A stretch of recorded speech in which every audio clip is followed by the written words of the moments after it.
ಗಣೇಶ ಹಬ್ಬ ಬಂತು ಅಂದರೆ ಸಾಕು, ಜನಕ್ಕೆ ಏನು ಭಕ್ತಿ ಎಲ್ಲ ರೋಡೋದು ಗಣೇಶ ಕುಂದಿಸ್ತಾರೆ.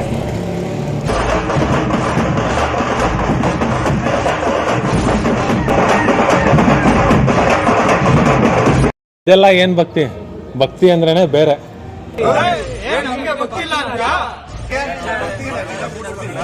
ಸಮಾಧಾನ ನಾನು ಹೇಳಿದ್ದು ಹಾಗಲ್ಲ. ಒಂದೂರಲ್ಲಿ ಒಂದ್ ಹುಡುಗ ಅವ್ರ ಮನೇಲಿ ಗೌರಿ ಹಬ್ಬ ಆಚರಿಸಕ್ಕೆ ಅಕ್ಕ ಇಲ್ಲ ಅಂತ ಅನ್ಬಿಟ್ಟು ಹತ್ಕೊಂಡು ಬೆಟ್ಟದ ಮೇಲೆ ಹೋಗ್ತಾ ಇರ್ತಾನೆ. ಆಗ ಅವ್ನ್ ಭಕ್ತಿಗೆ ಮೆಚ್ಚಿ ಸಾಕ್ಷಾತ್ ಗೌರಮ್ಮನೇ ಭೂಮಿಗೆ ಇಳಿದು ಬರ್ತಾರಂತೆ.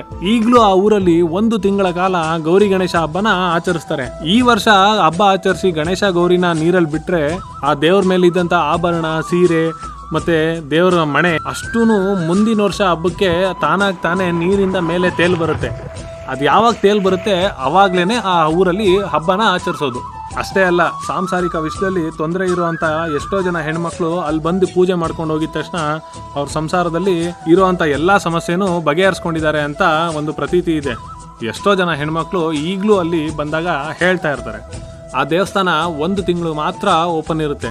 ಅದು ಅಲ್ಲದೆ ಅಲ್ಲಿ ಪ್ರತಿಷ್ಠಾಪನೆ ಮಾಡಿರುವಂಥ ಯಾವುದೇ ವಿಗ್ರಹ ಇಲ್ಲ.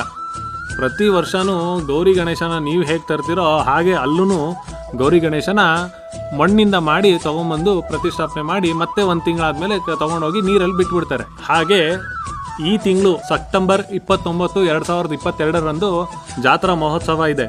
ಅದಾದ್ಮೇಲೆ ಅಲ್ಲಿ ದರ್ಶನ ಸಿಗಲ್ಲ. ಅದಕ್ಕೆ ನೀವು ಕೂಡ ಬೇಗ ಹೋಗ್ಬಿಟ್ಟು ದರ್ಶನ ಮಾಡ್ಕೊಂಡ್ ಬನ್ನಿ. ಈ ದೇವಸ್ಥಾನ ಎಲ್ಲಿದೆ ಅಂತ ಕೇಳ್ತಾ ಇದ್ದೀರಾ? ಇದು ಆನೆಕಲ್ಲಿನ ಗಡಿ ಭಾಗದಲ್ಲಿರುವಂತಹ ಗುಂಬ್ಳಾಪುರ ಅನ್ನೋ ಗ್ರಾಮದಲ್ಲಿದೆ. ನಿಮಗೆ ಸುಲಭ ಆಗಲಿ ಅಂತ ಲೊಕೇಶನ್ನ ಡಿಸ್ಕ್ರಿಪ್ಷನ್ ಅಲ್ಲಿ ಹಾಕಿದ್ದೀನಿ. ದಯವಿಟ್ಟು ಲಿಂಕ್ ಮೇಲೆ ಪ್ರೆಸ್ ಮಾಡಿ. ಈ ಊರಿನಲ್ಲಿ 101 ಕೆರೆ, ಬಾವಿ, ಕಟ್ಟೆ, ಗವಿ, ದೇವಾಲಯಗಳು, ರುದ್ರಾಕ್ಷಿ ಮತ್ತು ಬಿಲ್ವ ವೃಕ್ಷಗಳು ಇದೆ. ಈ ಊರಿನ ಬಗ್ಗೆ ಹೇಳೋದು ತುಂಬಾನೇ ಇದೆ. ನೀವು ಮೊದಲು ಹೋಗಿ ದೇವಸ್ಥಾನ ನೋಡ್ಕೊಂಡ್ ಬನ್ನಿ, ಆಮೇಲೆ ನಾನು ನಿಮಗೆ ಇತಿಹಾಸನ ಹೇಳ್ತೀನಿ.